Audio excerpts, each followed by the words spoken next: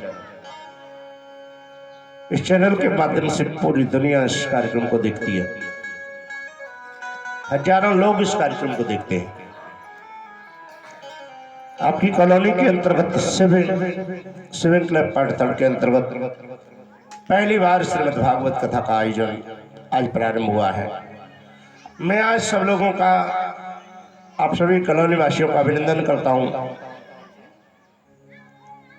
और आप सभी को बहुत बहुत धन्यवाद प्रदान करता हूं। आप लोगों ने जो इस दिव्य भागवत कथा का आयोजन कराया,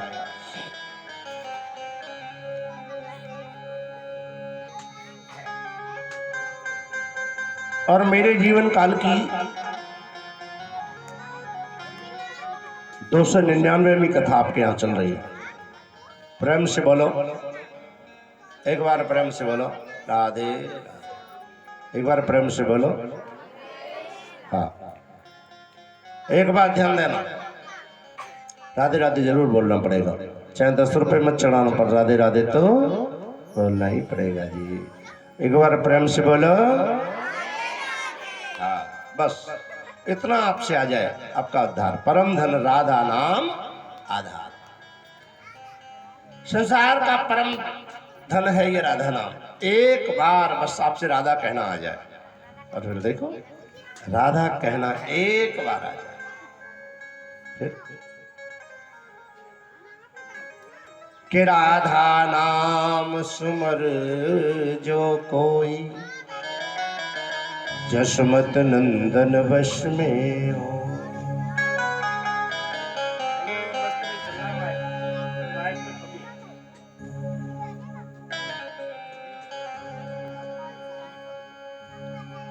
कि राधे लाख बनते हैं मगर सब टूट जाते हैं, कथा में वो ही जाते हैं जिन्हें गोविंद चाहते। रोजाना इरादे बदलते हैं, आज ये करेंगे, आज वो करेंगे, आज वो करेंगे। सपने देखते हैं, टूट जाते हैं सब। सपना देखा बहुत बड़ी सी 4 मंजिल बिल्डिंग हो, पता चले नहीं बना पाए, पूरा जीवन गुजर गया। इसलिए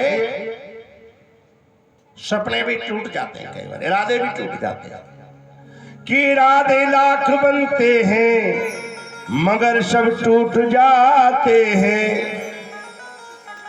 कथा में वो ही जाते हैं जिन्हें गोविंद चाहते। एक बात ध्यान देना बंधुआ, कथा में सब व्यक्ति नहीं जा सकते। क्यों नहीं जा सकते? ध्यान देना, क्यों नहीं जा सकते?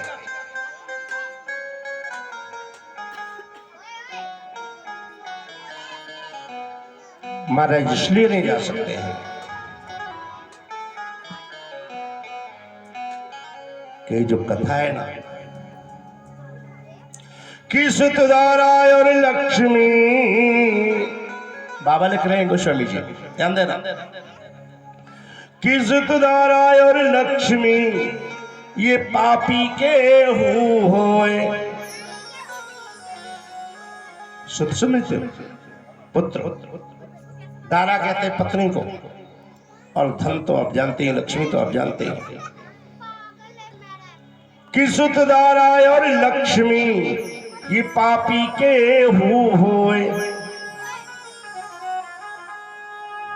संत समागम हरि कथा तो तुलसी दुर्लभ दो। इसलिए बंधुओं, कथा में सब लोग नहीं जा सकते हैं।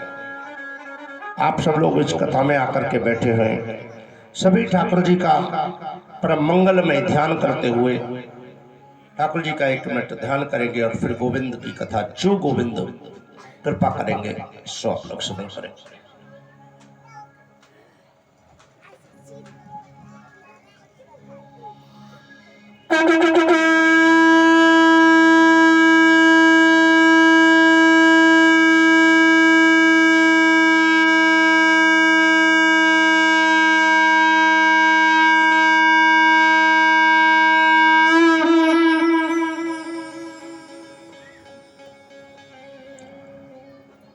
तो बंधु आइए लोग, हम लोग सब लोग त्रिवेणी के शरण में चलते हैं।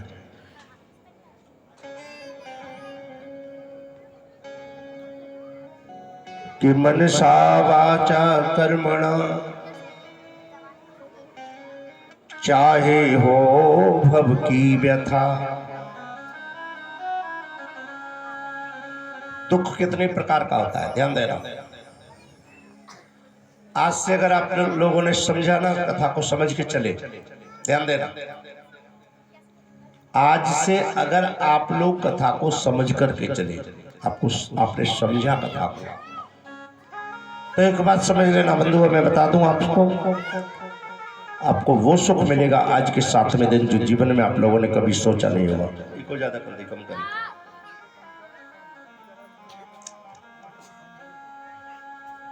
तो बंधुओं मैं आपसे निवेदन कर दूं,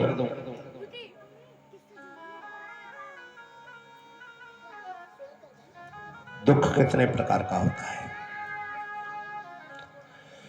कि मनसा वाचा कर्मणा, पहला दुख मन का,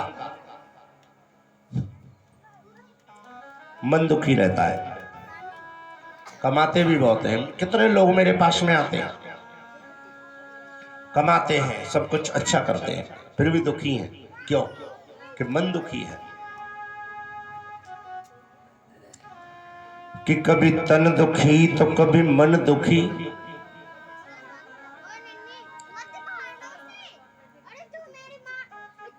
बोल कभी तो आप तन से दुखी रहते हो, बाबा जी सब कुछ ठीक ठाक है, परंतु कमर में दर्द बहुत रहता है। प्रेम से बोलो। हाँ बाबा जी वैसे तो सब कुछ बढ़िया, पर कमर में दर्द रहता है। बाबा जी वैसे तो सब कुछ ठीक है, पर जो है ना थोड़ा घुटनों से बैठा नहीं जाता है। तो इसलिए पहला कि कभी तन दुखी तो कभी मन दुखी। बोल तन तो सही है पर मन बहुत दुखी है। बोले मन क्यों दुखी है? बोले छोटे छोटे बच्चे अभी तो ज्यादा काम के भी नहीं, पर बात नहीं मानते। बाबा जी वैसे तो सब कुछ ठीक है, पर घर परिवार में मेरी चलती नहीं है। होता है ऐसा। मैं करता तो बहुत हूं, पर क्या करूं, घर में मेरी इज्जत नहीं है। तो इससे मन दुखी रहता है। कि कभी तन दुखी तो कभी मन दुखी, और कभी धन बिन रहत उदास। तन भी सही है, मन भी सही है, पर क्या करें, पैसा नहीं रुकता है, पैसा है नहीं पास में, 2 पैसा भी नहीं। कि कभी तन दुखी तो कभी मन दुखी, तो कभी धन बिन रहत उदास। थोड़े थोड़े सब दुखी, तो सुखी श्याम के दास। थोड़े थोड़े सब दुखी हैं, इसलिए कि मनसा वाचा कर्मणा चाहे हो भव की व्यथा। उस दुख को दूर करने का ही काम यह कथा करती है। अगर हमने सुनी तो नियम के साथ में अगर हमने सुनी तो बंधु ये कथा क्या काम करती है? बोलिए दुख को दूर करने का काम करती है। आप लोगों ने भजन सुनाओ। हरि ब्रज के नंद लाला, राधा जो के सावरिया, सब दुख दूर हुए जब तेरा नाम लिया। ओ ब्रज के नंद लाला, राधा जो के सावरिया, सब दुख दूरी हुए तेरा नाम लिया। ओ ब्रज के नंद लाला राधा जो के सावरिया, सब दुख दूर हुए जब तेरा नाम लिया। ओ ब्रज के नंद लाला राधा जू के सावरिया, सभी दुख दूर हुए जब तेरा नाम लिया।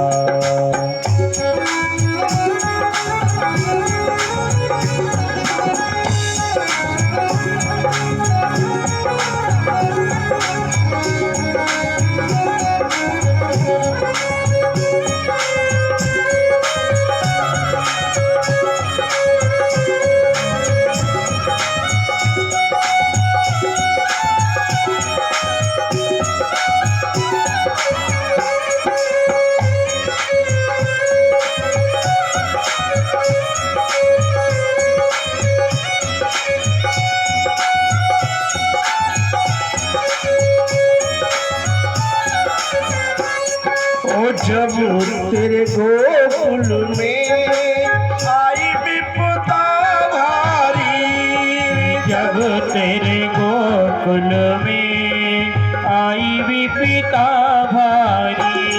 ओ जब तेरे गोकुल में आई विपदा भारी, जब तेरे गोकुल में आई विपदा भारी।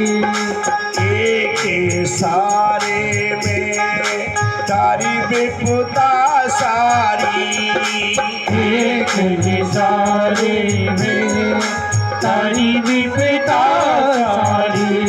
ओ उठ गया, ओ उठ गया, ओ उठ गया गोवर्धन, जिसे तूने उठा लिया। सब दुख दूर हुए जब तेरा नाम लिया। ये सब दुख दूर हुए जब तेरा नाम लिया।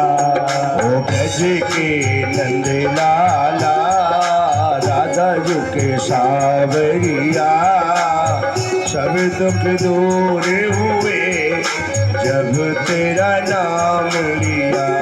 ओ ब्रज के नंद लाला राधा जू के सावरिया, सब दुख दूर हुए जब तेरा नाम लिया। ओ ब्रज के नंद लाला,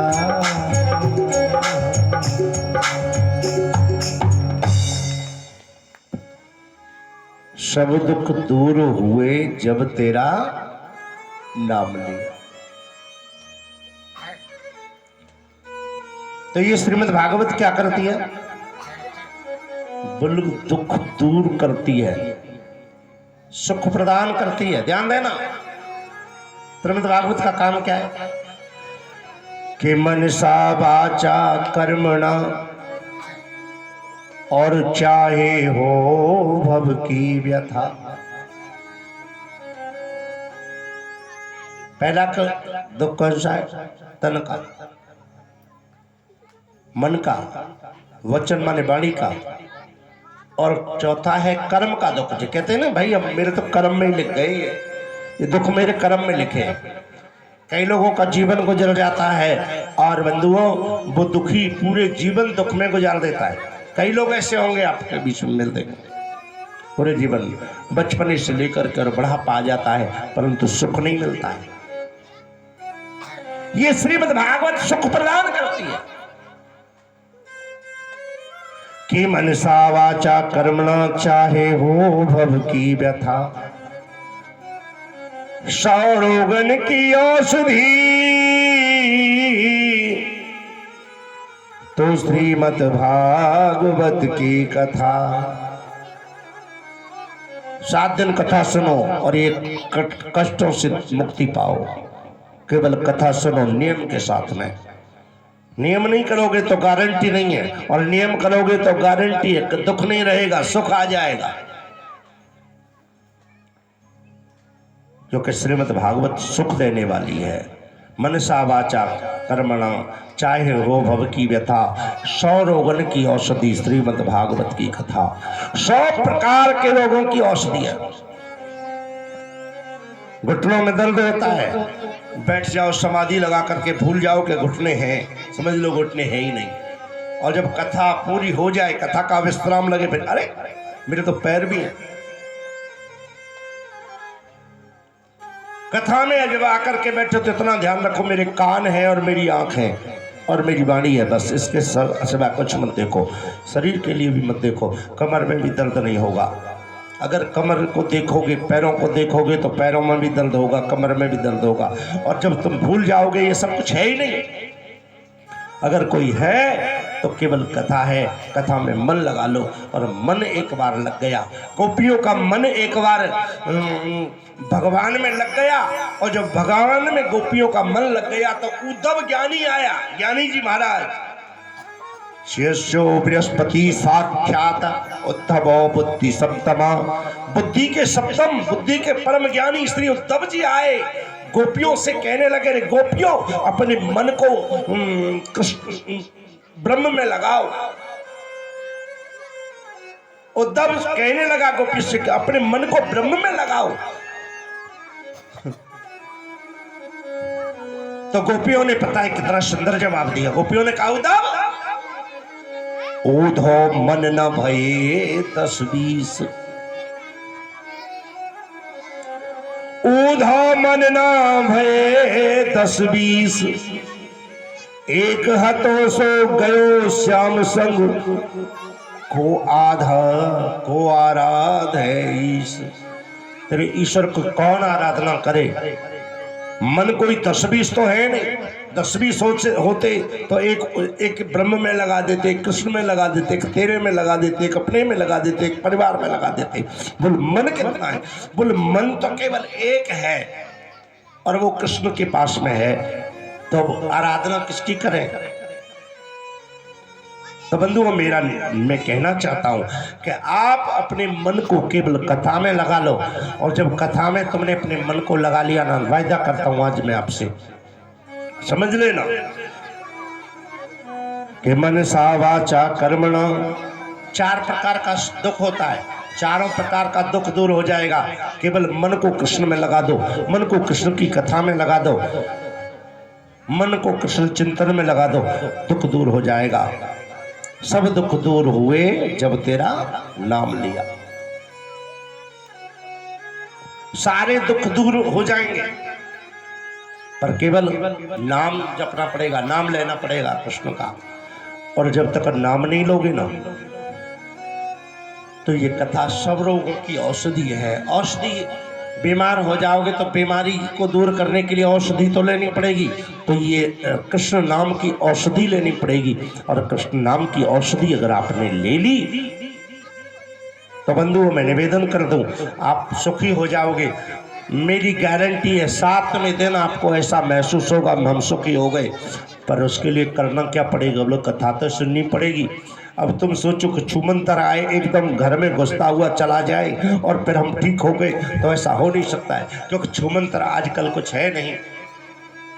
प्रेम से बोलो, एक बार प्रेम से बोलो, एक बार प्रेम से बोलो, जय जय श्री। तो आपको कृष्ण नाम लेना पड़ेगा, कथा से जुड़ना पड़ेगा। सब प्रकार के रोगों की औषधि है श्रीमद् भागवत कथा। 88,000 ऋषियों ने श्री सूत महाराज से पूछा कि ये कथा क्या है? What is this Bhagavat? क्या है ये भागवत? भागवत क्या है? क्यों सुने श्रीमद् भागवत को? मैं इस कथा के माध्यम से बताऊंगा आपको कथा क्यों सुननी चाहिए। मैं आपको इस कथा के माध्यम से बताऊंगा कि आप सुखी कैसे रह सकते हैं। कथा सुन के सुखी रहने का उपाय क्या है? हम लोग पूरा जगत दुखी है। नानक, गुरुदेव नानक लिखते हैं, नानक दुखिया सब संसारा, सुखी वही जो राम आधारा। पूरा संसार दुखी है, इस दुख से कैसे दूर हो। कथा तो आप रोज सुनते हैं, टीवी पे एक से एक कथावाचक कथा सुना रहे हैं, पर इस दुख को कैसे काटे। ये जो दुख आया हुआ है जीवन में, ये दुख ने घेर रखा है, संकटों ने घेर रखा है, इस संकट से कैसे दूर हो, संकट से कैसे बचे। मैं कथा में आपको ये बात बताऊंगा कि हम लोग संकट से कैसे दूर हो, या हमारे संकट कैसे दूर हो।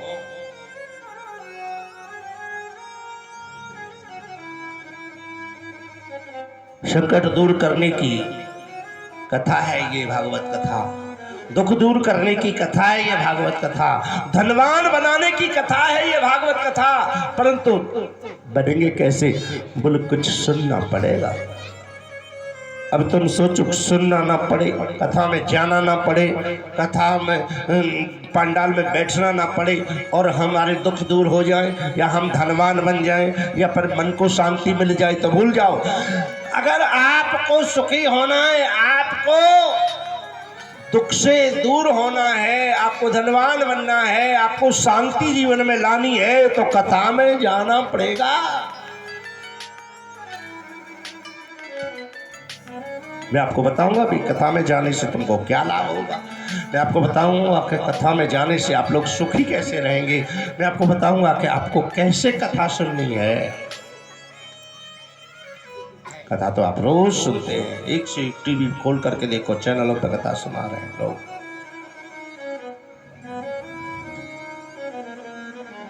घर घर जाकर के गली गली में कथा हो रही है, धर्म का प्रचार चल रहा है, सनातन का प्रचार हो रहा है।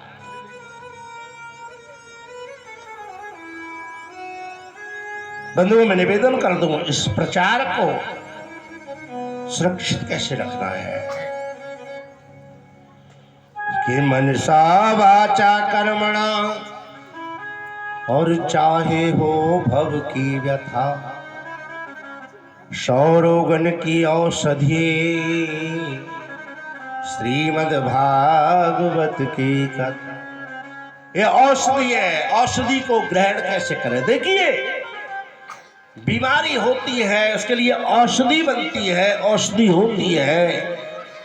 अब औषधि तो लेनी है आपको गर्म पानी के साथ में, ध्यान देना, दवाई आपको गर्म पानी के साथ में लेनी है, और तुम ले लो ठंडे के साथ में। डॉक्टर ने कहा बेटा दवाई गर्म पानी के साथ में लेना, तुमने कहा नहीं जी हम तो ठंडे से लेंगे, तो फायदा थोड़ी होगा।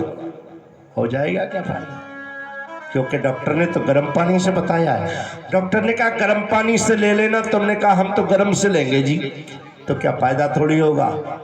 इसलिए पहले ये भी जरूरी है कि तुम किस ट्रैक पर दौड़ रहे हो।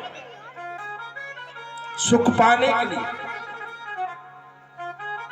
सुख पाने के लिए ये भी जरूरी है कि तुम किस ट्रैक पर और किस लाइन पर, किस रोड पर दौड़ रहे हो। कहीं ऐसा तो नहीं हम दौड़ रहे हैं और हमारे सामने अचानक कोई गाड़ी आ गई, एक्सीडेंट हुआ और जय श्री कृष्ण हो गई, ऐसा तो नहीं है। इसलिए भक्ति करते समय हमें यह भी देखना है, हमें भजन करते समय यह भी देखना है कि हमारा रास्ता कहीं गलत तो नहीं है। समझ रहे हैं, हम कहीं गलत रास्ते पर तो नहीं जा रहे। हम जिधर जाना है, हमें जाना है फरीदाबाद, कहीं हम दिल्ली की तरफ तो नहीं चल पड़े। सोच लेना ये बात। इसलिए राइट ट्रैक होना चाहिए। जब तक राइट ट्रैक नहीं होगा तब तक मंजिल आसान नहीं होगी। राइट रास्ते पे जाना है, हमें राइट ट्रैक पे चलना है, और राइट ट्रैक पे चलने का काम, चलाने का काम मैं करूँगा। आपको राइट ट्रैक पे चलाऊंगा, अच्छे ट्रैक पे, जो रास्ता सुगम है उस पर मैं आपको चलाऊंगा। ये काम मैं कथा के माध्यम से करूंगा। तो बंधुओं, मैं निवेदन करूंगा कि भागवत क्या है, ऐसा ऋषियों ने प्रश्न किया है। 4 अक्षरों से श्रीमद् भागवत बनी है।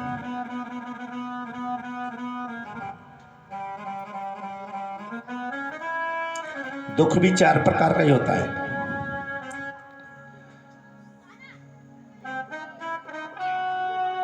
मनसा, वाचा, कर्म का और विधाता का दिया हुआ। जिस प्रकार से श्रीमद् भागवत के 4 अक्षर है, उसी प्रकार से दुख भी 4 तरीके का है। एक तो मन से पैदा हुआ, एक तन से, एक धन से, एक विधाता का दिया हुआ।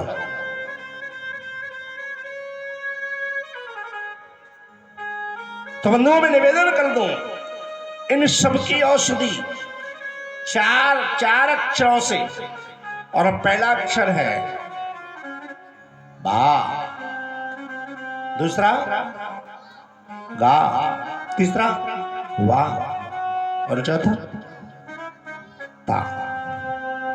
क्या मतलब है? चारों अक्षरों का क्या मतलब है? चार ही क्यों है? 5 क्यों नहीं है? या 3 क्यों नहीं है? बोले ये तो भगवान ने कोई ऐसी थोड़ी बनाया है, भागवत कथा ऐसी थोड़ी बनाई है। ये तो जीव के कल्याण हेतु बनाए गए हैं, और जीव का कल्याण 4 शब्द और 4 तरीके से होता है। पहला मन से, दूसरा वाणी से, तीसरा कर्म से, चौथा भगवान की कृपा से।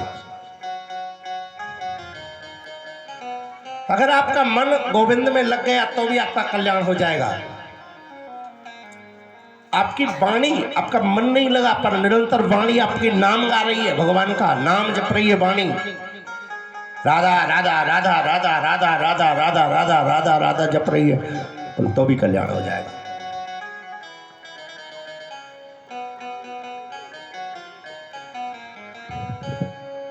आपका मन भी परमात्मा में नहीं है, आपकी वाणी भी आपका नाम, राधा का नाम नहीं गा रही है, कृष्ण का नाम नहीं गा रही है, राम का नाम नहीं गा रही है, तो आपको कर्म अच्छा करना पड़ेगा। आप कहो कर्म अच्छा, बोल कभी किसी को गाली मत दो, मन से भी गाली मत दो। कभी झूठ मत बोलो। आपने कहा सुना, सजन रे झूठ मत बोलो, खुदा के पास जाना है। सुना है नहीं सुना? तो कर्म अच्छे करो। इसलिए मनसा वाचा कर्मणा। और चौथा, या तो आपको मन भगवान में लगा दो, या तो फिर वाणी भगवान में लगा दो, और या तो फिर कर्म भगवान के करो। ध्यान देना, श्रेष्ठ कर्म करो। गलती से भी किसी का धन हरण मत करो, गलती से भी किसी के बारे में बुरा मत सोचो, गलती से भी किसी बुरे रास्ते पे मत जाओ। ये क्या है? बोली कर्म है, कर्म सुधर जाएगा। और चौथा भगवान के हो जाओ। फिर कर्म भी मत करो पर भगवान के हो जाओ।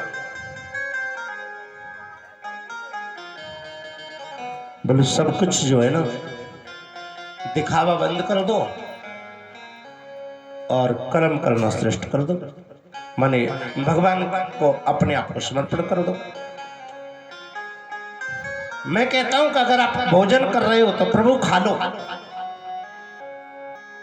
कपड़े पहन रहे हो प्रभु पहनो, आप नहा रहे हो तो प्रभु नहा लो। माने अपने को पागल बना दो, पगला हो जाओ, पगले हो सकते हो। बोलो गलती से पगले हो गए तो घर वाले घर में नहीं घुसने देंगे। प्रेम से बोलो, सीधे आगरा ले जाएंगे या बरेली ले जाएंगे, दो ही जगह पागल खाना है। पागल होने की हिम्मत नहीं, कर्म अच्छे करते नहीं है, मौका मिलते ही एक दूसरे की बुराई शुरू कर देते हैं। बस मौका मिलता है, मौका मिलते ही अगर जरा सा किसी का 4 पैसे पड़े हो तो मौका मिलते ही महाराज जय श्री कृष्ण, उसका रण करने के लिए तैयार हो जाएंगे। अभी एक 50,000 वाली गड्डी मिले और जरा सी आंख बच जाए और आपको पता है कि ये सामने वाले की गिर गई है, और सामने वाले को जिसकी गिरी है उसको पता नहीं है, तो कोई ये नहीं कहेगा भैया ये 50,000 का बंडल तुम जो अपना ले जाओ, ये तुम्हारा गिर गया है, नहीं कहेगा कोई। बोल चल जिस वो तो चला गया जो चला गया। तो कर्म तो श्रेष्ठ नहीं हो सकते। वाणी निरंतर नाम नहीं गा सकती है।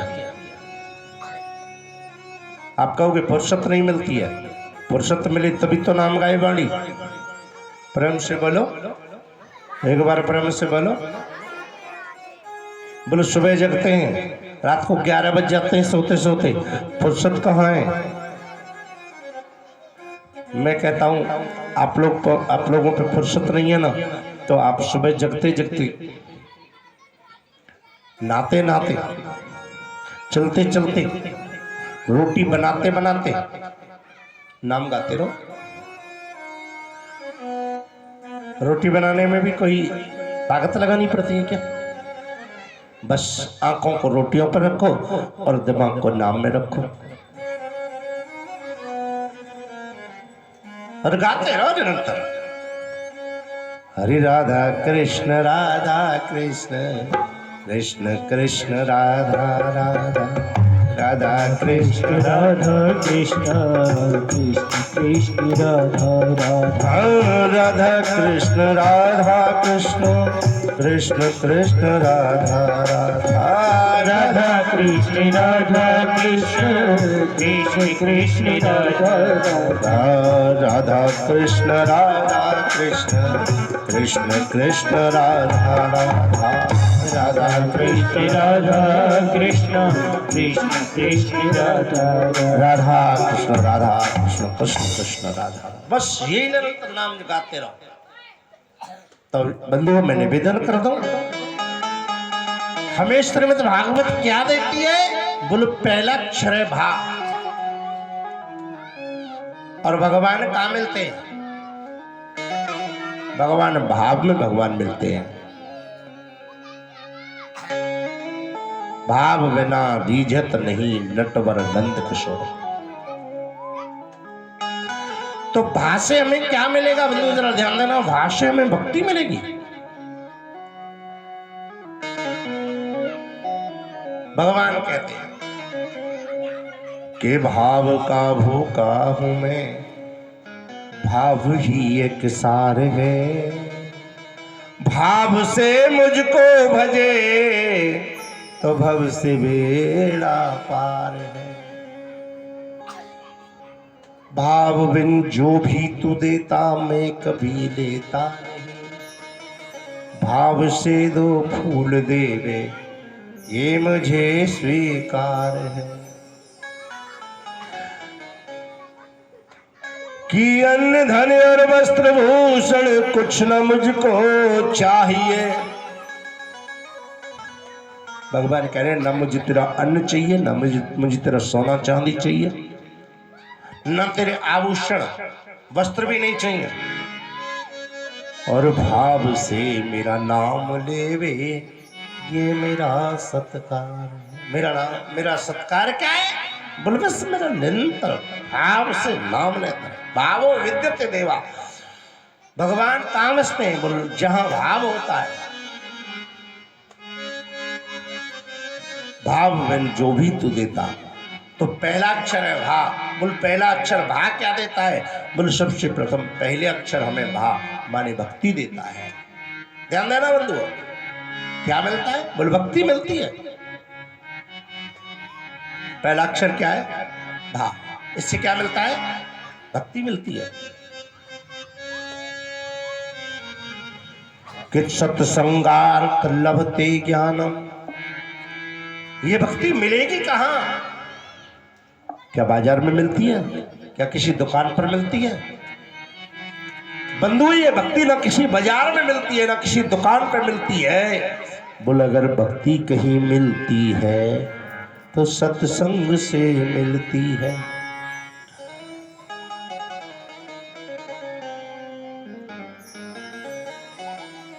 दूसरी बात कि सत्संगार्थ लभते ज्ञानम, ज्ञानार्थ लभते गुरु, गुरुर्लभते मोक्षम, कृष्ण चरणम प्राप्त है। भक्ति कहाँ मिलती है? कृष्ण चरणों में भक्ति मिलती है। भक्ति सत्संग से मिलती है। सत्संग से भक्ति मिलती है। सत्संगार लभते ज्ञान। जब आप भक्ति हृदय में हुई, सत्संग की तरफ गए, ज्ञान की बातें हुई तो ज्ञान मिल गया। वासे भक्ति, गासे ज्ञान और वासे वैराग्य। ध्यान देना बंधुओं, हमें हमारा जो तीसरा अक्षर है वो हमें वैराग्य देता है। वैराग्य का मतलब क्या है? वैराग्य का मतलब ऐसा नहीं कि आप भोजन छोड़ दें, आप वस्त्र छोड़ दें, आप सब कुछ छोड़ दें, वो वैराग्य नहीं है। बोल तो फिर वैराग्य, बोल घर में रहो शांति से। आप घर छोड़ना कोई वैराग्य नहीं है, आप शांति से घर में रहो, भगवान का नाम जपतो, गुरु का नाम जपते रहो। पर घर की मालकी छोड़ दो, घर को अपना समझना छोड़ दो। जब तुम समझ लोगे ना कि ये घर सब हमारा नहीं है, बोल घर किसका है? बोलिए ईश्वर की देन है, ईश्वर की कृपा से मिला है।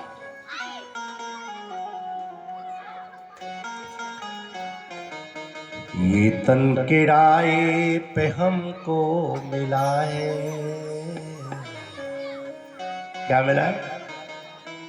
ये तन किराए पे हमको मिला है, इसका फायदा उठा लीजिएगा।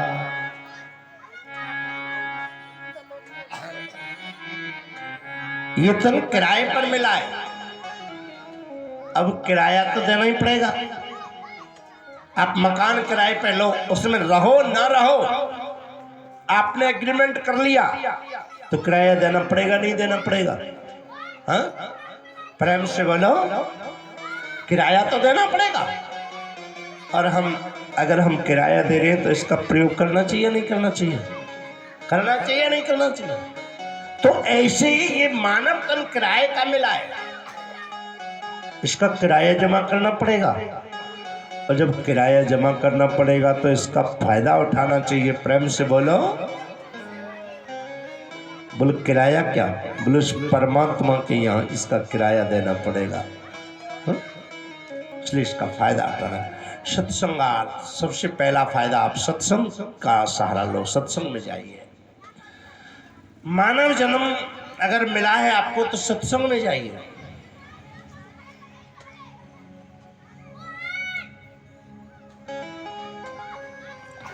क्यों भटकता है प्यारे तू, क्यों भटकता है प्यारे तू जग में? अरे क्यों भटकता है प्यारे तू जग में? इसका फायदा उठा लीजिएगा। क्यों भटकता है प्यारे तू जग में? इसका फायदा उठा लीजिएगा, इसका फायदा उठा लीजिएगा, इसका फायदा उठा लीजिएगा। क्यों भटकता है प्यारे तू जग में? क्यों भटकता है प्यारे तू जग में? क्यों भटकता है प्यारे तू जग में? क्यों भटकता है प्यारे तू जग में? इसका फायदा उठा लीजिएगा, इसका फायदा उठा लीजिएगा, इसका फायदा उठा लीजिएगा, इसका फायदा उठा लीजिएगा। जन्म मानव का तूने लिया है, जन्म मानव का तूने लिया है, जन्म मानव का तूने लिया है, जन्म मानव का तूने लिया है। उस प्रभु को मना लीजिएगा, उस प्रभु को मना लीजिएगा। क्यों भटकता है प्यारे तू जग में? क्यों भटकता है प्यारे तू जग में? क्यों भटकता है प्यारे तू जग में? क्यों भटकता है प्यारे तू जग में? इसका फायदा उठा लीजिएगा, इसका फायदा उठा लीजिएगा।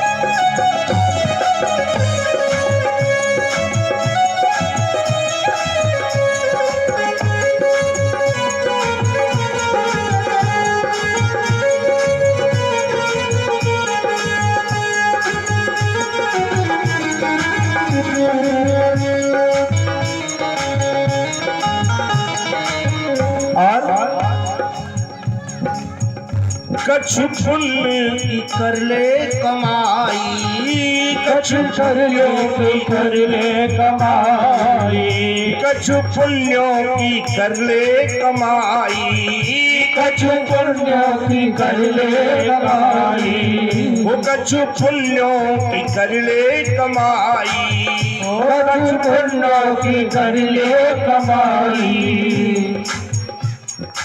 कुछ पुण्यों की कुछ कमाई कर लेनी चाहिए।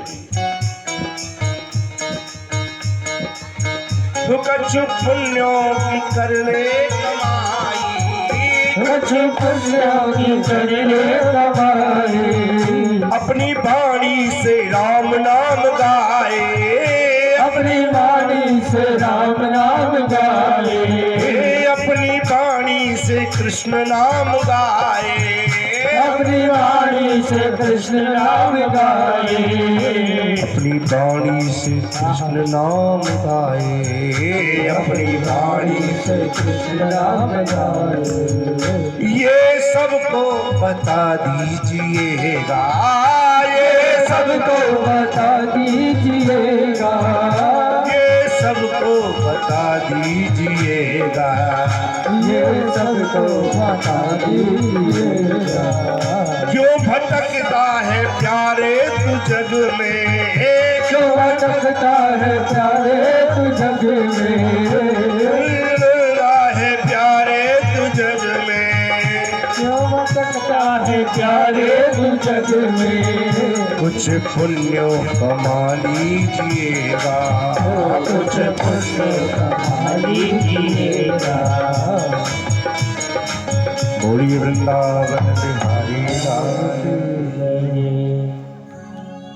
हम क्यों भटकते, क्यों भटकता है प्यारे तू जग में,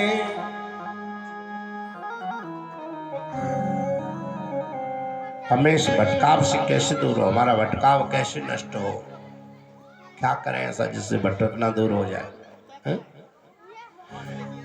तो सत्संग है इसके लिए कि सत्संगार्थ लभते ज्ञान। सत्संग में जाओगे तो क्या मिल जाएगा, ज्ञान मिल जाएगा। कि सत्संगार्थ लभते ज्ञानम, ज्ञानार्थम लभते गुरु। सत्संग में जाओगे तो ज्ञान हो जाएगा, और ज्ञान हो जाएगा तो ज्ञान से गुरु मिल जाएंगे।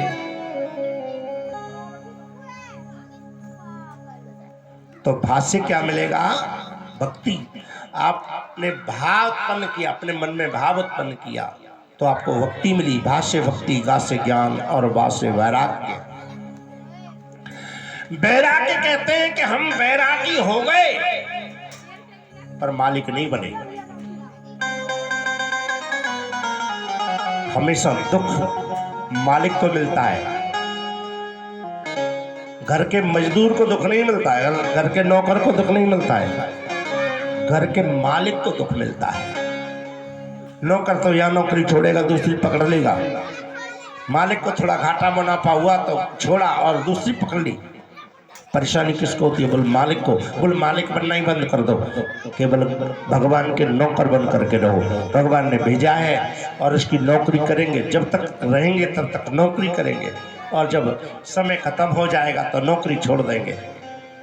प्रेम से बोलो, हाँ?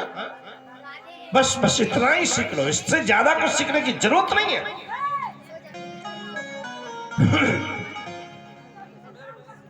तो बंधुओं, 4 अक्षरों से ध्यान देना, 4 अक्षरों से बनी है श्रीमद् भागवत।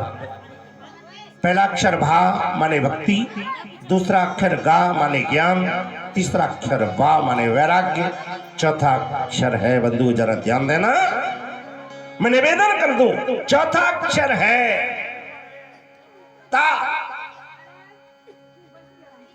ता माने तरण, मोक्ष। आपका मोक्ष हो जाएगा, कल्याण हो जाएगा। मैं निवेदन कर दूं बंधुओं,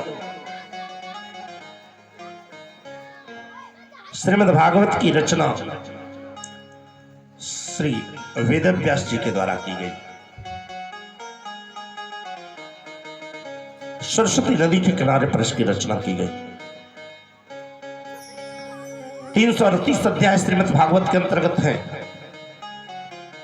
और बंधुओं में निवेदन कर दूं, 338 अध्यायों के द्वारा ये ग्रंथ रचा गया है। इसमें 18,000 श्लोक हैं, 12 स्कंद हैं, और 12 स्कंद 18,000 श्लोक 338 अध्याय, 18,000 श्लोक इसके फूल और पत्तियां हैं।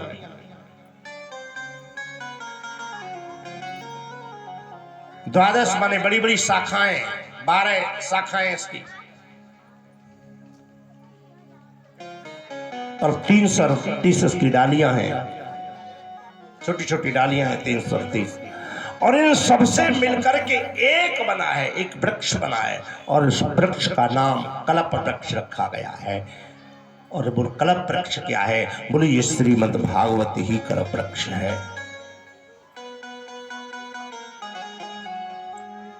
ये श्रीमद् भागवत ही कल्प वृक्ष है। और कल्प वृक्ष का मतलब क्या है? कल्प वृक्ष का मतलब है कि जिसकी छाया में बैठ करके, ध्यान देना, जिसकी छाया में बैठ करके जीवन की कोई भी अभिलाषा, कोई भी कामना अधूरी नहीं रहती है, उसको कल्प वृक्ष कहते हैं। तो ये श्रीमद् भागवत कल्प वृक्ष है। इसकी छाया में आप लोग बैठे हो, आपके जीवन की कोई भी अभिलाषा में वायदा करता हूं आपसे अधूरी नहीं रहेगी। केवल आप भागवत कथा मन लगा करके सुने, अपने को समर्पण करके श्रीमद् भागवत सुने। अगर अपने को समर्पण करके आपने श्रीमद् भागवत कथा सुनी तो मैं वायदा करता हूं आपसे, आप लोग सुखी हो जाओगे, आप लोगों के जीवन में कोई दुख नहीं रहेगा। पर नियम से श्रीमद् भागवत कथा सुननी होगी आपको। बंधु जरा ध्यान देना, मैंने आपको चर्चा की, श्रीमद् भागवत को त्रिवेणी कहते हैं। इसका नाम, दूसरा नाम भागवत के अलावा भी इसका नाम जो है त्रिवेणी है। बोले त्रिवेणी क्यों कहते हैं इसको? बोले इसमें जो कथा है, इसमें जो प्रसंग है, इसमें जो लीला है, वो जमुना की लीला है। भगवान ने लीलाएं ज्यादा कहाँ की हैं? बोले जमुना के किनारे पर लीलाएं की हैं। इसमें जमुना की लीला है। इसकी रचना कहाँ हुई है? बंधु जरा ध्यान देना। बोले इसकी रचना हुई है सरस्वती नदी के किनारे पर, वेद व्यास जी ने इनकी रचना की है।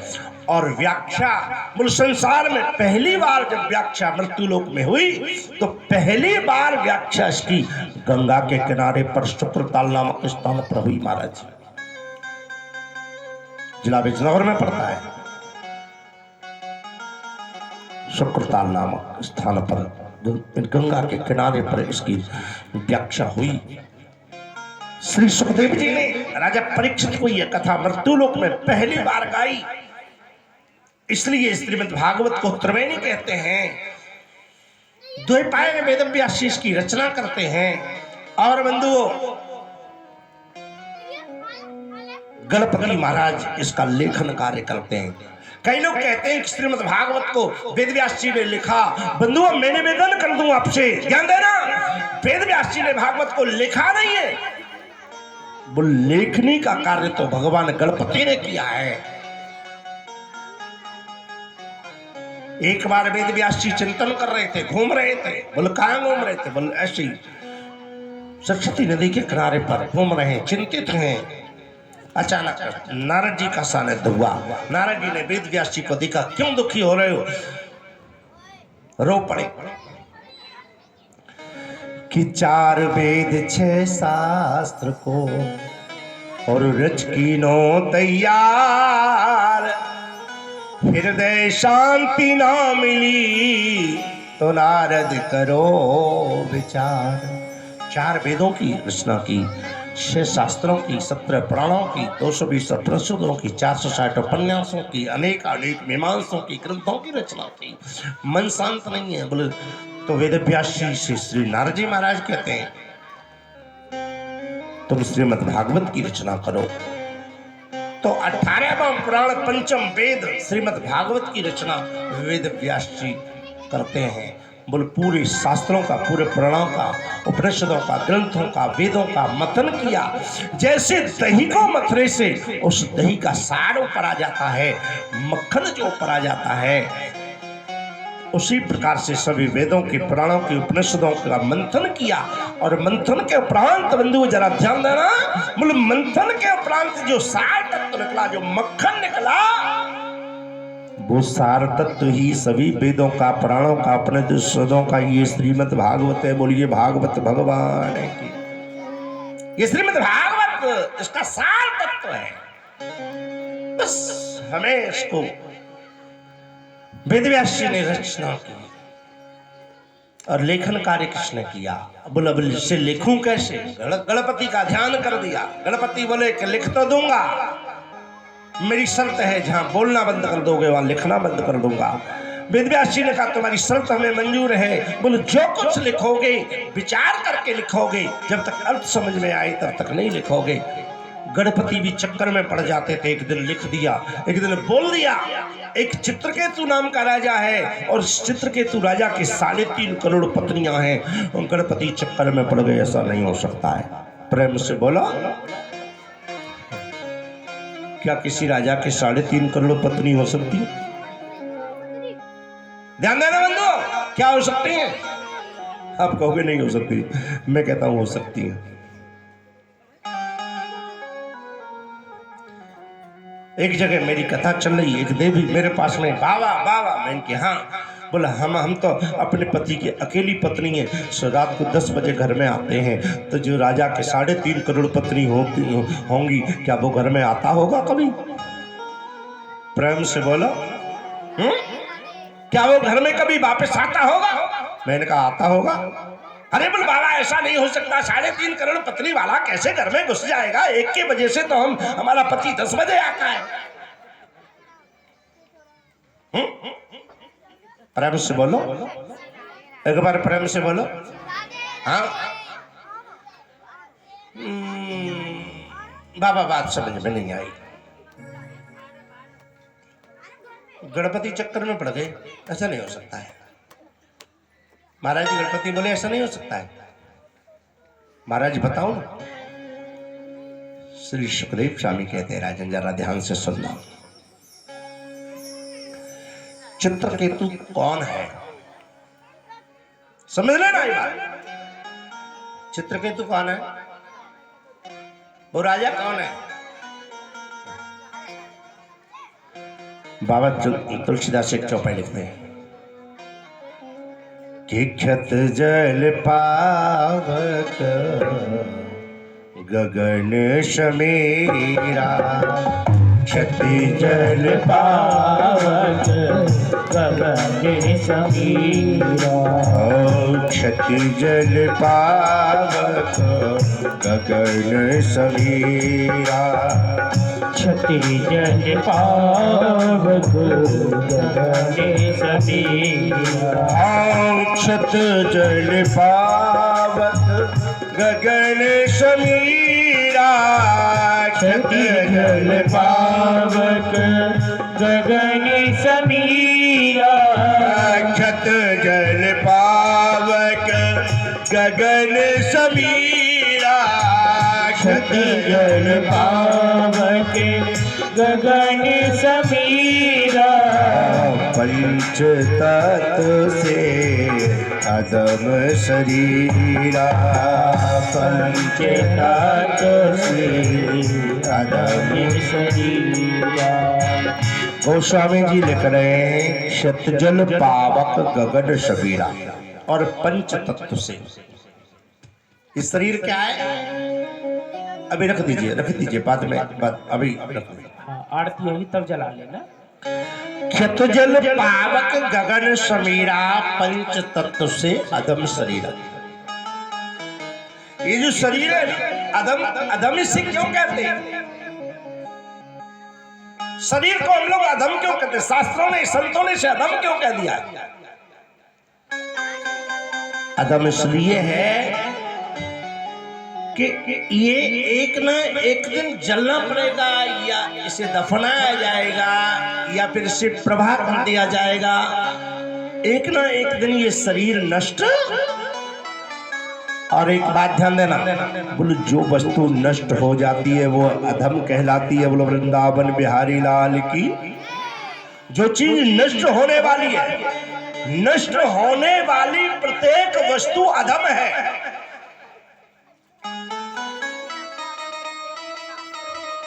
इसलिए इसको गोस्वामी जी ने अधम लिखा है। तो बंधुओं, प्रसंग पर थोड़ा ध्यान देना। ये चित्रकेतु कौन है? हम तुम सब चित्रकेतु हैं। मन में बात आई जी, हमारी 3.5 करोड़ पत्नियां बांधे, अब तो खुद ही पत्नियां। कहाँ से पत्नियां आई? पत्नियों के कोई पत्नियां होती हैं क्या? बंधु, ये हमारे आपके अपने दिमाग में पत्नियां हैं, बाकी ये चित्र है, एक भगवान का बनाया हुआ एक चित्र है, चित्रकेतु। इसको नाम दिया, शरीर को नाम दिया केतु। एक बात ध्यान देना, मैं निवेदन कर दूं, शरीर के अंदर ये जो रोम होते हैं, बाल होते हैं, प्रत्येक शरीर में 3.5 करोड़ बाल होते हैं। ध्यान देना, कितने कितने रोम होते हैं? 3.5 करोड़। और बंधुओं, मैं निवेदन कर दूं, जब जीव कामंद हो जाता है, वासना में अंधा हो जाता है, तो प्रत्येक रोम रोम से वासना निकलने लगती है। और गीता में अर्जुन को भगवान श्री कृष्ण बता रहे हैं, अर्जुन, वासना नाम स्त्रियस्य है। वासना का नाम क्या है? बोल, वासना का नाम है स्त्री। जब जीव कामांध लोभ मोह में फंस जाता है तो इसके रोम रोम से वासना निकलने लगती है। और जब वासना निकलने लगती है तो वासना में ये प्राणी अंधा हो जाता है। और बंधुओं, मैं निवेदन कर दूं, और जब अंधा हो गया ना, तो वासना नाम स्त्रियस्य।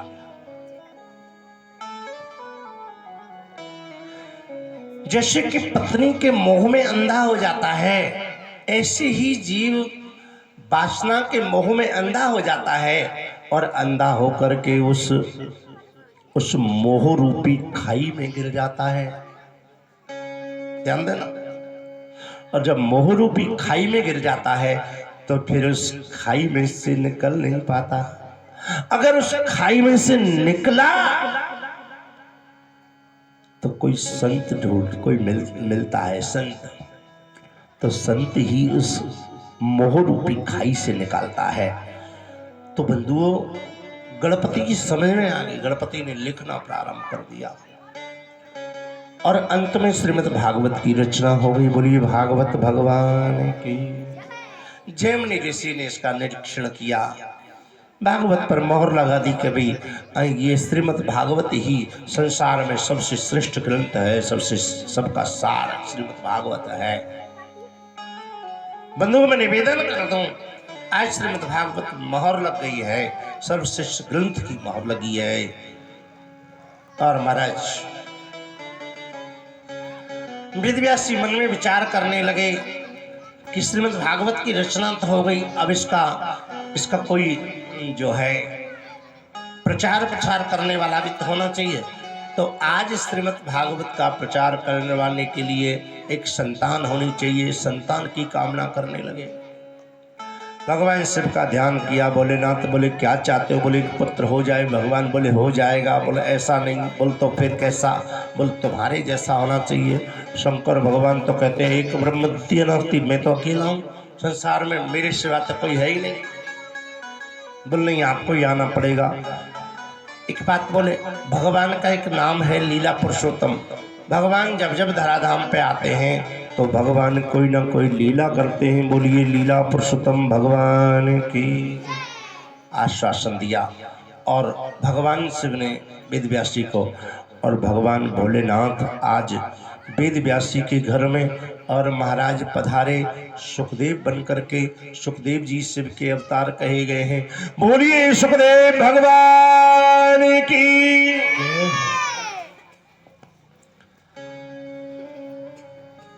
88,000 ऋषियों ने प्रश्न किया, कैसे विश्वास हो श्रीमद् भागवत से कल्याण जीव का, कलियुगी कली काल के जीव का कल्याण हो जाएगा, कैसे विश्वास हो? कि भक्ति सुतो तौ तरुणो गृहीता प्रेमे करूपा सहस्रास्त्र राशि। श्री कृष्ण गोविंद हरे मुरारे नाथेति नामानि मुहुरो वदन्ति।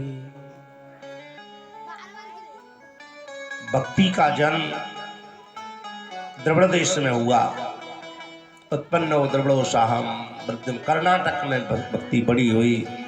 महाराष्ट्र में जाकर के युवावस्था ढलने लगी और गुजरात में पहुंची तो बूढ़ी हो गई। बोलो वृंदावन बिहारी लाल की। और वृद्धावस्था में इसे मन हुआ कि चलो मुझे वृंदावन चलना चाहिए, तो वृंदावन में आई। भक्ति के 2 पुत्र हैं, ज्ञान और वैराग्य। जैसे वृंदावन में आ गई तो आते ही दोनों पुत्र बूढ़े हो गए और महाराज मृत्यु शैया पर लेट गए। और जो भक्ति बूढ़ी थी, बोलो वृंदावन में जैसे आई बूढ़ी भक्ति जवान हो गई। बोलो वृंदावन बिहारी लाल की। नारद जी का आगमन हुआ। नारद जी ने देखा भक्ति रो रही है। नारद जी ने भक्ति को पूछा। भक्ति ने पूरा वृतांत बताया। मेरे 2 पुत्र हैं, ज्ञान और वैराग्य, बूढ़े हो गए। नारद जी ने बड़ा प्रयास किया, ज्ञान और वैराग्य की मूर्छा दूर नहीं हुई। अंत में बद्रीनारायण क्षेत्र में ज्ञान और वैराग्य जो है कि कल्याण हेतु नारद जी महाराज पहुंचे और वहां 7 दिवसीय श्रीमद् भागवत कथा को श्रवण किया और उसका पुण्य लेकर के ज्ञान और वैराग्य को दे दिया। और दोनों भाई उस पुण्य को लेकर के महाराज जैसे ही पुण्य की प्राप्ति हुई और महाराज उठ खड़े हुए और भगवान का नाम संकीर्तन गाते हुए नृत्य करने लगी। बोलिए नारायण भगवान की जय हो।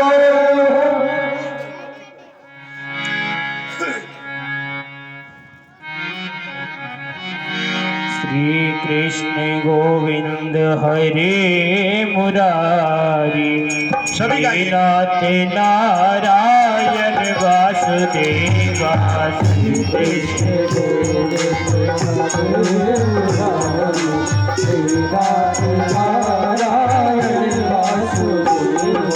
श्री कृष्ण गोविंद हरे मुरारी नाथ नारायण वासुदेवा।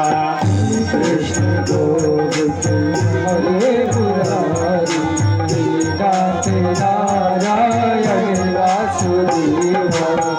नाथ नारायण वासुदेवा। हे नाथ नारायण वासुदेवा। हे नाथ नारायण वासुदेवा। हे नाथ नारायण वासुदेवा। हे नाथ नारायण वासुदेवा। हे नाथ नारायण वासुदेवा। हे नाथ नारायण वासुदेवा। हे नाथ नारायण वासुदेवा। श्री कृष्ण गोविंद हरे मुरारी हे नाथ नारायण वासुदेवा।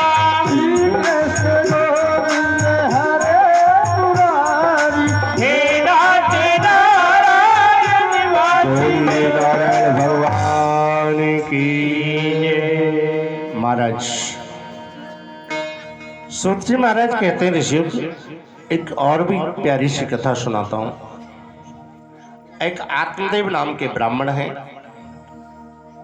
बड़े ही धर्मात्मा हैं, बड़े तपेश्वरी हैं, सदैव तप करते रहते हैं। और इनकी पत्नी है जिसका नाम है धंधली। धुंधली कभी भजन नहीं करती है, कभी भगवान का नाम नहीं जपती है, कभी भगवान की पूजा नहीं करती है। और बंधु एक बात ध्यान देना, आत्मदेव के घर में कोई संतान नहीं है। अगर कोई गाय लेकर के आते हैं वो गाय भी बांझ रह जाती है। घर में तुलसी का पेड़ लगाते हैं वो भी सूख जाता है। ब्राह्मण दान नहीं लेते हैं, संत सेवा नहीं लेते हैं। एक बार कहा महाराज, श्री सुखदेव स्वामी कहते हैं, राजन श्री सुखदेव महाराज कहते हैं, ऋषियों, एक दिन आत्मदेव ने सोचा घर में सुख नहीं है, शांति नहीं है, तो क्यों ना इस शरीर को नष्ट कर लिया जाए। और एक दिन जंगल में चल पड़े आत्महत्या करने के लिए। वहाँ पर इनका सानिध्य संत से हुआ और संत ने जब इनको आत्महत्या करने के लिए करते हुए देखा, करने के लिए प्रयास कर रहे हैं, तो संत ने हाथ पकड़ लिया। क्या करते हो? देखने में ब्राह्मण लगते हो। बोला आत्महत्या कर रहा हूँ। अरे बोली आत्महत्या तो सबसे बड़ा पाप है संसार में, आत्महत्या से बड़ा पाप कोई दूसरा नहीं है। बोल ये काम करना ठीक नहीं है। बोल तुम क्यों रोकते हो? बोले मैं इसलिए रोक रहा हूँ कि मैंने तुम्हें आत्महत्या करने के लिए जाते हुए देख लिया, आत्महत्या करते हुए देख लिया, पाप मुझे लगेगा। बोला अब तो जरूर करूँगा। संत ने पूछा क्यों करना चाहते हो? बोले संत ने जब पूछा तो कहा मेरे कोई संतान नहीं है। बोले संतान के लिए आत्महत्या कर रहा है? संतान देती क्या है संसार में? एक बात बोले, अगर सबसे ज्यादा दुख देती है दुनिया में तो कोई संतान देती है। प्रेम से बोलो। माँ के गर्भ में रहे 9 महीने तो माँ को दुख, जन्म लेकर के पैदा होकर के बाहर आए गर्भ से तो 10 महीने सैया पर दुख, उसको पालने पलासने के लिए बड़ा करना पड़े, पढ़ाना लिखाना पड़े तो कमाने का दुख, क्योंकि संतान बहुत है तो संतान के लिए कमाना पड़ेगा, कपड़े भी पहनाने, पढ़ाना है, लिखाना है।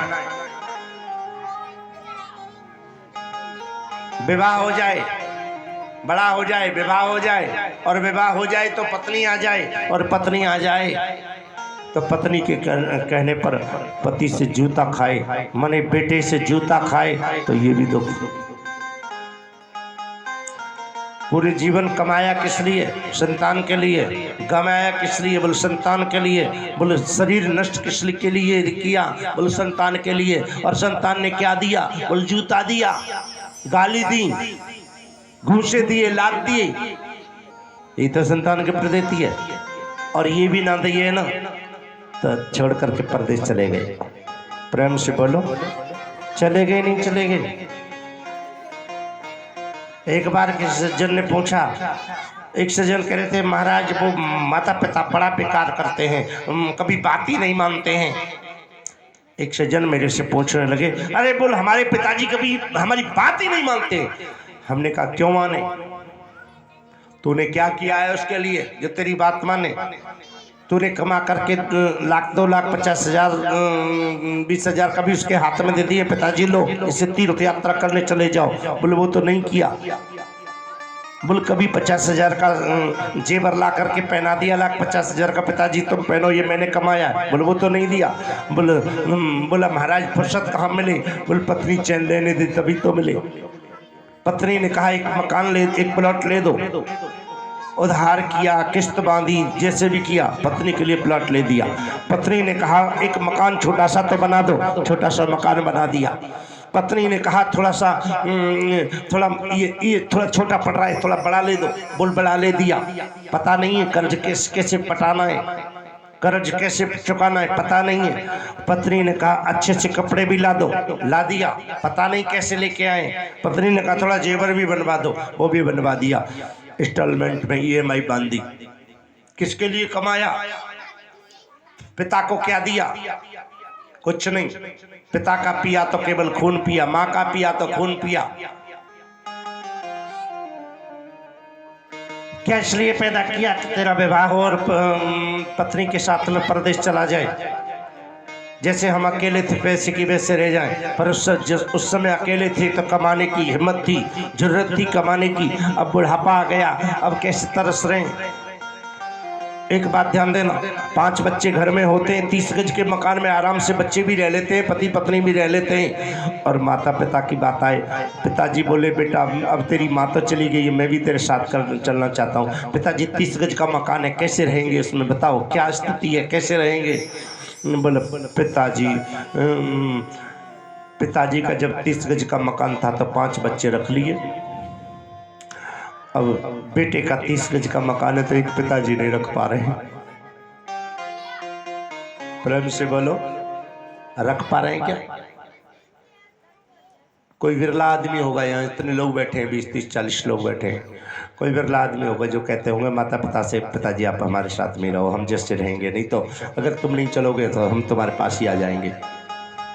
है हिम्मत किसी की नहीं, क्या करें। बोल सब कुछ अच्छा लगता है, माता पिता अच्छे नहीं लगते, बेटा अच्छा लगता है, बेटी अच्छी लगती है। और एक बात बोलूं, जैसे आज तुम्हें बेटा बेटी अच्छे लगते हैं, ऐसे तुम भी तुम्हारे पिता को अच्छे लगते थे। और जैसे तुमने अपने पिता को छोड़ दिया, माँ को छोड़ दिया, बोलिए बेटा बेटी भी तुमको छोड़ देंगे। बोलो वृंदावन बिहारी लाल की। सोच लो, मैं नहीं कह रहा हूँ आप सोचते हो, मैं कह रहा हूँ, पर छोड़ ही देंगे। क्यों छोड़ देंगे? बोले तुमने छोड़ दिया है ना। तो बंधुओं, आत्मदेव की पत्नी का नाम है धुंधली। आत्मदेव ने संत से कहा एक संतान दे दो। संत ने कहा क्यों संतान के चक्कर में पड़ता है, क्यों दुख के चक्कर में पड़ता है। भगवान ने संतान दी तो भगवान की कृपा, और नहीं दी तो परम कृपा। क्योंकि जितना कष्ट संतान देती है ना, बोल दुनिया में इतना दुश्मन भी नहीं देता है। प्रेम से बोलो, समझ लेना ये बात, बिल्कुल यहां बिठा लेना। बोलो जीवन में जितना कष्ट संतान देती है, बोल दुश्मन भी उतना कष्ट नहीं देता है। आप दुश्मन के लिए अपना भोजन छोड़ करके उस दुश्मन को खिला सकते हैं? खिला सकता है कोई? अपना भोजन छोड़ करके क्या दुश्मन को खिला देगा? नहीं खिलाएगा।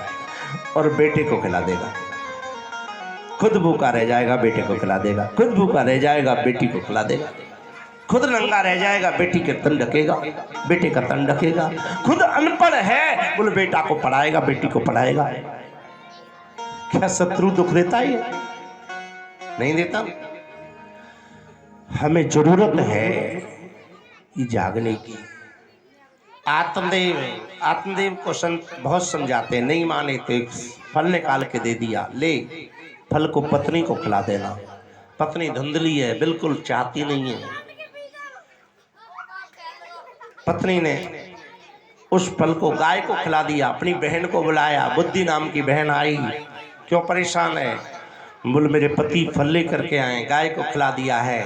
बोल अब तो गाय की संतान होगी, तेरे नहीं होगी तो तेरा अपमान होगा। बोल क्या करूं? बोल ऐसा कर, तू कुछ पैसे का जुगाड़ कर, कुछ संपत्ति का जुगाड़ कर। सो धुंधली ने कहा वो मेरे पास में बहुत है, बोल मुझे दे दे। बोल तू क्या करेगी? बोल मैं अपना बेटा तुझे दे दूंगी। सो महाराज धुंधली से पैसा दे करके बेटा, धुंधली ने अपनी बुद्धि नाम की बहन से बेटा खरीद लिया। अब पैसा दे करके बेटा तो खरीद सकते हो, पर संस्कार कहाँ से आए? संस्कार तो माँ को ही देने पड़ते हैं। दुराचारी हो गया, व्यभिचारी हो गया। गाय के भी पुत्र हुआ, उसका नाम गौकर्ण रखा। और जो धुंधली ने उधार पैसा देकर के बेटा खरीदा, उसका नाम धुंधकारी पड़ा। गौकर्णो पंडित का ज्ञानी, धुंधकारी च माँ खला, माँ मूर्ख हुआ। गौकर्ण जी इसका अत्याचार देख करके जंगल में चले गए। आत्मदेव भी जंगल में भजन करने के लिए चले गए। एक दिन 10वें स्कंद का श्रीमद् भागवत का पाठ किया और भगवान के गोलोक धाम के लिए चले गए। धुंधली बड़ा संरक्षण करती थी। एक दिन धुंधली के सर पर पीठ पर 4 लाठी लगा दी। सो महाराज धुंधली को धिक्कारी आई। रात्रि के समय पर अपनी छाती पर पत्थर रखा और जंगल में कुआं में झांकने लगी। सो कुआं में जाकर के मारी गई। धुंधकारी स्वतंत्र हो गया। 5 वैश्याओं को घर में रखने लगा। 5 वैश्याओं के साथ में रमण करने लगा। एक दिन 5 वैश्याओं ने अपनी कामना की, मुझे कपड़े चाहिए, मुझे जेवर चाहिए, मुझे ये चाहिए, मुझे वो चाहिए, और लेकर के अब जुआ खेलता है, मदरा पान करता है, चोरी करने लगा। एक राजा के घर से चोरी करके ले आया। जब राजा के घर से चोरी करके ले आया तो बंधुओं मैं निवेदन कर दूं, चोरी करके जब ले आया तो पंच वैश्याओं ने देखा ये तो राजा के खजाने से चोरी करके लाया है, इसका क्या करें। संपत्ति को अपने कब्जे में कर लिया रात को सोते हुए को, और महाराज रस्सी से चारपाई पर बांध दिया, पहले लाठियों का प्रहार किया, मृत्यु नहीं हुई तो इसके मुख को खोला और जलते हुए अंगार इसके मुख में भर दिए, तड़प तड़प करके मर गया।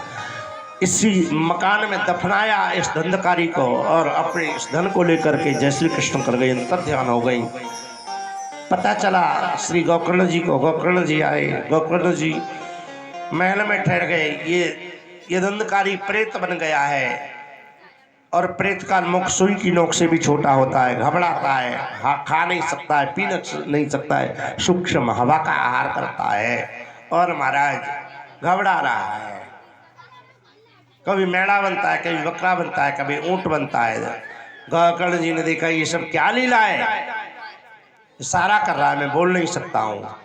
सो हाथ में जल लिया, जल ले करके इसके ऊपर छोड़ दिया। अहम भ्राता त्वदीयस्मि धंधकारी च नामता स्वकीय कर्म दोषेण सुखम दुखम गमश्यति। मैं अपने कर्म के द्वारा ये दुख भोग रहा हूँ, कोई उपाय करो। गोकर्ण जी ने श्रावण मास की कृष्ण पक्ष की पंचमी तिथि से एक अरण्य मानी बांस का वन है, बांस के वन में जाकर के कथा सुनाई, और कथा जब सुनी तो इस धंधकारी का मोक्ष हो गया। बोलो वृंदावन बिहारी लाल की।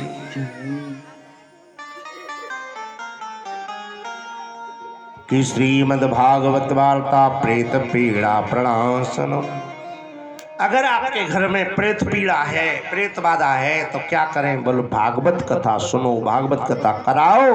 अपने घर में जाकर के, अपनी जन्मभूमि पे जाकर के, अपने निवास स्थान पर श्रीमद् भागवत कथा कराओ, आपकी प्रेत पीड़ा दूर हो जाएगी। प्रेत पीड़ा के लक्षण हैं, घर में से लड़ाई दूर नहीं होती है, घर में से बीमारी दूर नहीं होती है, घर का सुख चला जाता है, घर का चैन चला जाता है। ये प्रेत पीड़ा अगर घर में है तो ये लक्षण है।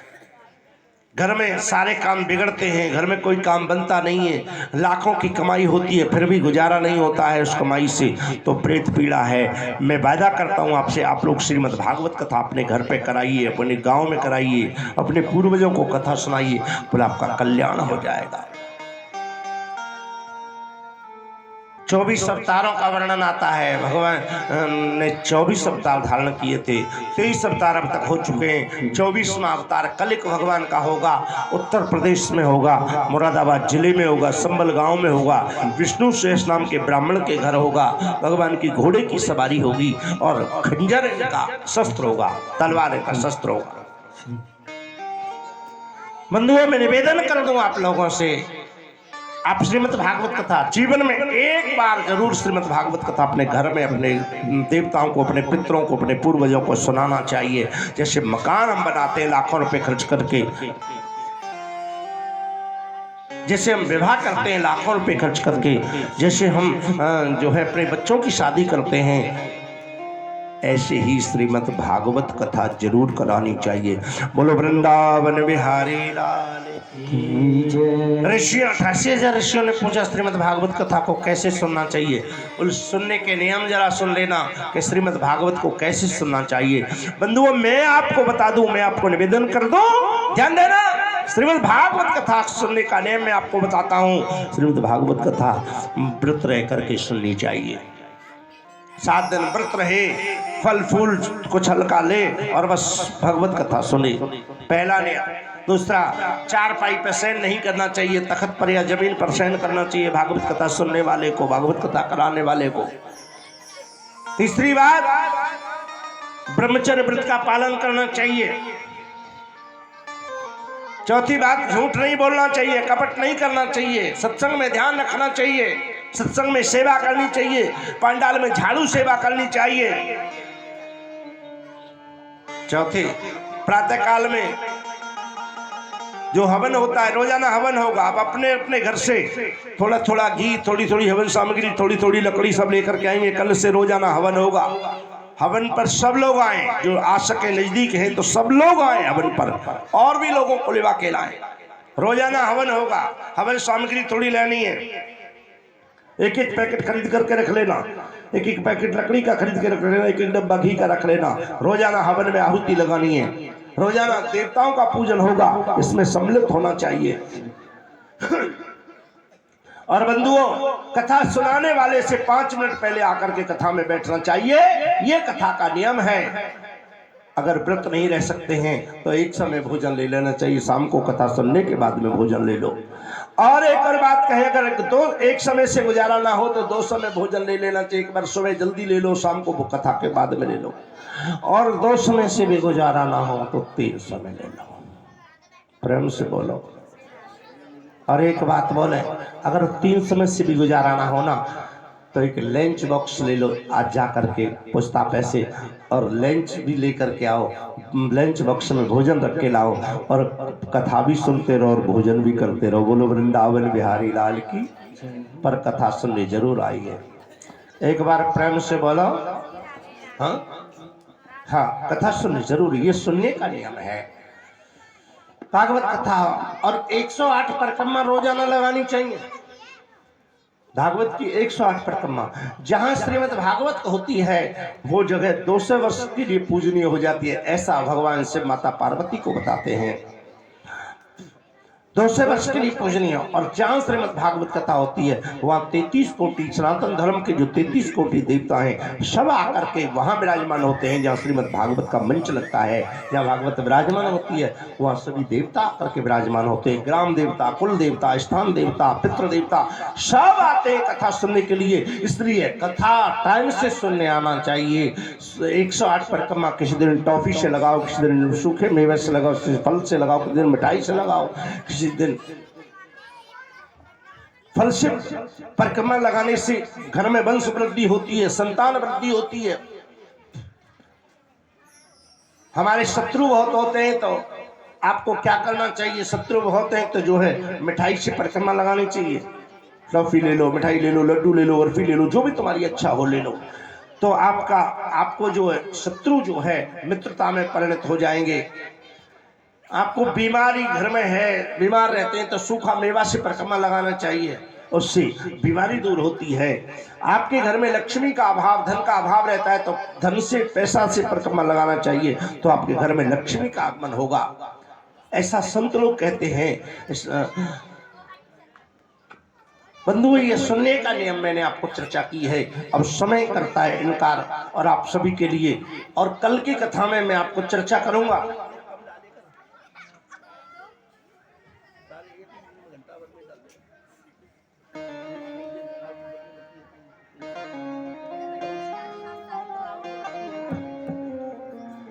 तो बंधुओं, आज श्रीमद् भागवत कथा का प्रथम दिवस है। कल की कथा में मैं महाभारत की चर्चा करूंगा, इसलिए समय से आइए और सब लोगों को बताइए, अपने आसपास सब लोगों को बताइए।